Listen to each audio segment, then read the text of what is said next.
कृपा और पुण्य की कमाई की लालसा में भागता है। कलमकार कुछ कहने और कुछ लिखने का माध्यम तलाशते हैं। विदेशी भारतीय संस्कृति की थाह लेने आते हैं और अचंभित रह जाते हैं। 2013 का कुंभ युवा कुंभ सा लगा। भारत के कोने कोने से ही नहीं बल्कि विदेशों से लाखों युवा आए, धर्म, संस्कृति और परंपराओं की थाह लेने, उन्हें समझने और जानने के लिए कि तमाम सभ्यताएं नष्ट हो गईं, आखिर ये क्यों बची। इनके लिए कुंभ वर्तमान और भविष्य की जरूरतें पूरी करने का कुंभ है। मोक्ष इन्हें भी मिलता है जब भरपेट भोजन की व्यवस्था हो जाती है। इन पानी की बोतलों में अमृत भरकर लोग घर ले जाएंगे। छूल के पत्तों में रखी लौ जलाकर गंगा में विसर्जित की जाएगी और कामना ये कि ये दीप परम सत्ता तक उनके संदेश के वाहक बने और कुछ दीप गंगा की रेत में ही जगमग करेंगे। केवटों का भी जमघट है। कभी एक केवट ने भगवान राम को नदी क्या पार कराई, वो तो परिवार के साथ वैतरणी ही पार कर गया। वो सद्गति को प्राप्त हुआ। त्रेता में भगवान राम के स्पर्श मात्र से समुद्र में शिलाएं तैरने लगी थीं, और ईश्वर का प्रताप देखिए कि यहां कुंभ में भी एक शिला टब में तैर रही है।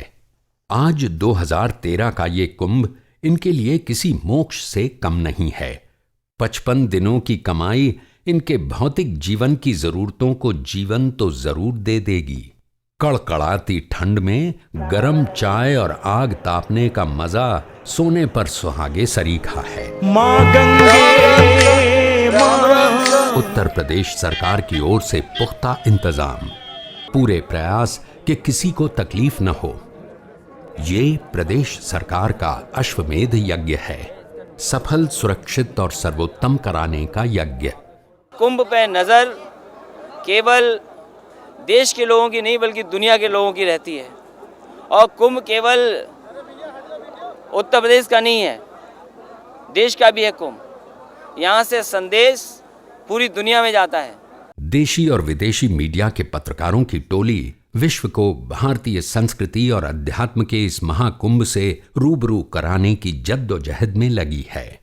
गृहस्थ और कल्पवासी कुछ क्षण भजन, कीर्तन, नाटक और नौटंकी का भी मजा ले सकें, इसके भी पुख्ता इंतजाम है।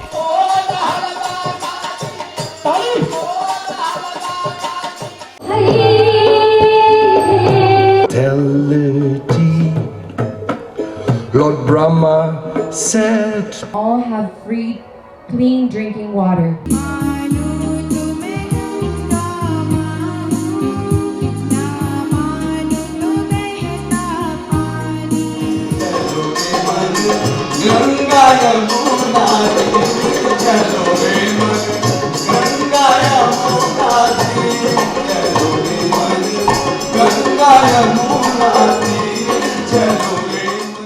कुछ कल्पवासी अपने आप में ध्यान और भजन में मस्त हैं, तो कहीं साधुओं की टोली राधा कृष्ण के भजन में विलीन।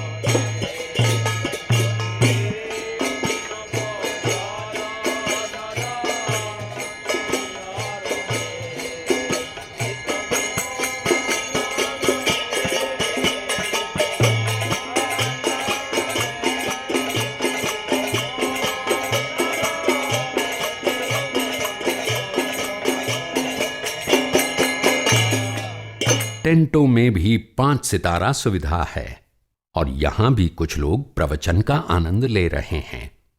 विदेशी भक्तों की भीड़ योग और योगासन में मस्त है, तो कोई गंगा के जल में योगासन कर रहा है, कोई हवन में भी आहुतियां देकर अपने जीवन को शुद्ध और निर्मल कर लेना चाहता है।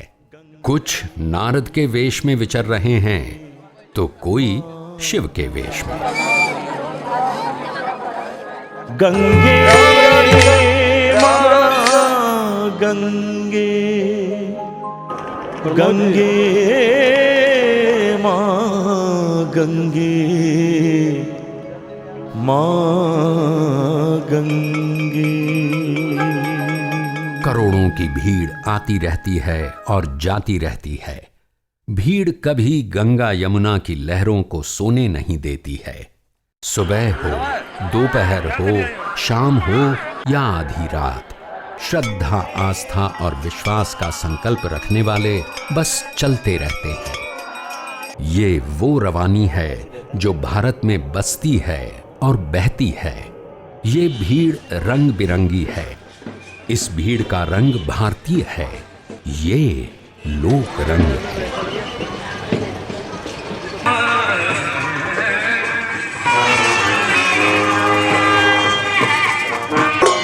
राम राम हरे हरे।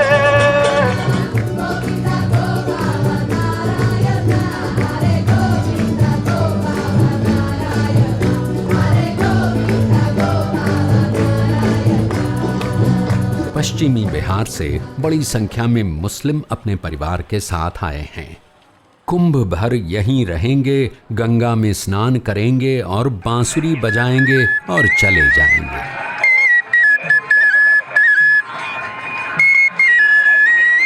कुंभ क्षेत्र में कोई भूखा न सोए, ऐसी पवित्र भावना और कामना के साथ अखाड़ों और आश्रमों में भंडारे चल रहे हैं और लोग श्रमदान करके पुण्य कमा लेना चाहते हैं।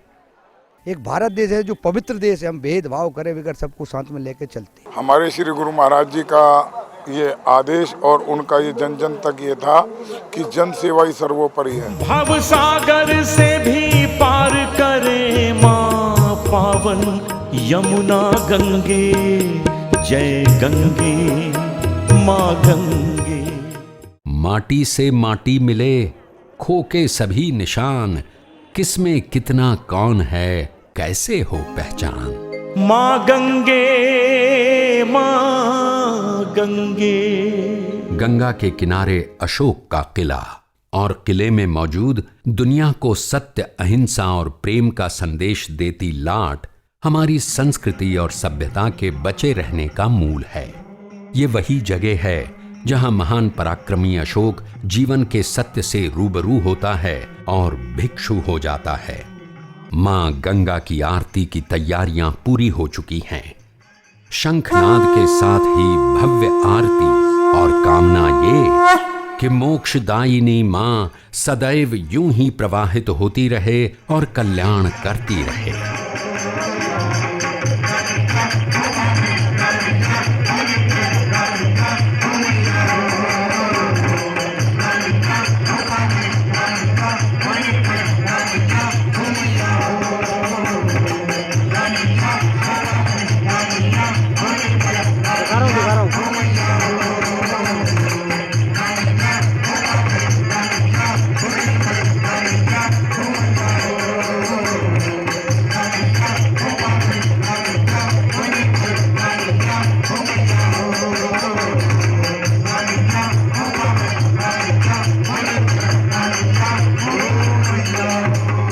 उस परम सत्ता तक पहुंचने की अपनी अपनी सोच है और अपने अपने रास्ते।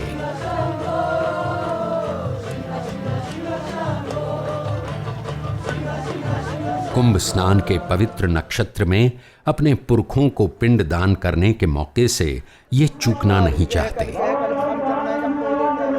अखाड़े व आश्रम ये नहीं चाहते कि कुंभ क्षेत्र में कोई भूखा सोए। ये साधु पिछले 10 दिनों से यूं ही हाथ फैलाए भीड़ से दूर गंगा के किनारे खड़े हैं। ये भक्त का भगवान से मिलने के लिए हठयोग है। लोगों का मानना है कि इनका ये हठयोग पूरे कुंभ भर जारी रहेगा। कोई रेत से शिवलिंग स्थापित करके शिव की कृपा पा लेना चाहता है, तो कोई चिलम खींचकर। अब इन फिरंगी बंधु को ही देख लीजिए। ये अपनी ही पिनक में हैं। ये इनका अपना योग है, इनकी अपनी मार्शल आर्ट है जो चरण पादुकाओं के साथ है।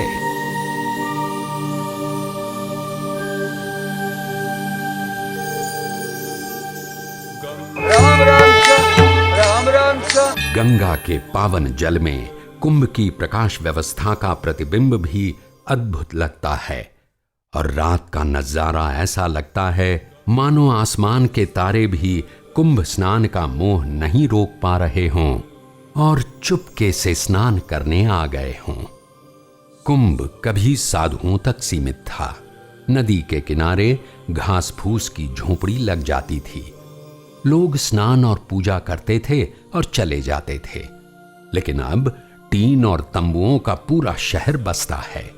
ये कुंभ नगर है। इसकी अपनी पुलिस है, अपना बिजली घर है, अपना अस्पताल है, लोगों के लिए पर्याप्त साधन और संसाधन भी हैं। कुंभ नगरी की अपनी छटा है। सुबह कुछ और दोपहर कुछ और शाम को कुछ और। जीवन चलता रहा है, कभी उनींदा जैसा, कभी भागता हुआ तो कभी थका सा। यहां एक हिंदुस्तान बसता है। कुंभ नगरी की हर जगह भर चुकी है तो क्या हुआ, मंदिर की छत तो है ना। और सोने के लिए मां गंगा का ये रेतीला बिस्तर क्या कम सुखद है।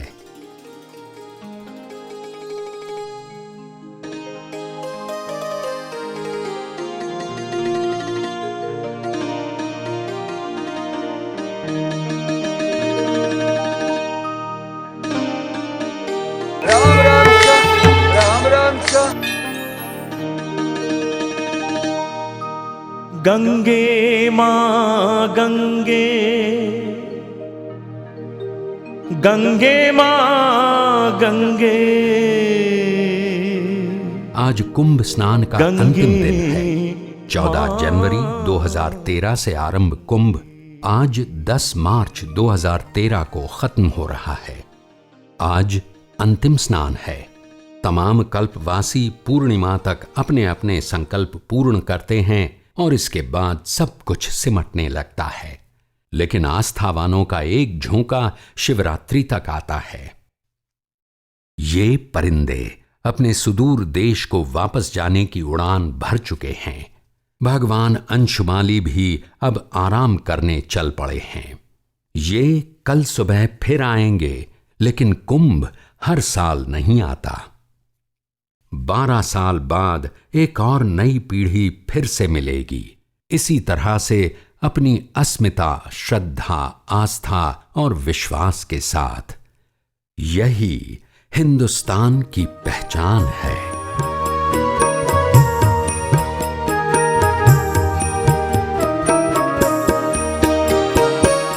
तीर्थराज की जय हो जय हो, गंगा रवि तनया की। भरद्वाज की जय हो, पावन अक्षय वट की। सार तत्व त्रिभुवन की भगवती, मेरुदंड मां गंगे। जय गंगे मां गंगे, जय गंगे मां गंगे, जय गंगे मां गंगे, जय गंगे मां गंगे, जय गंगे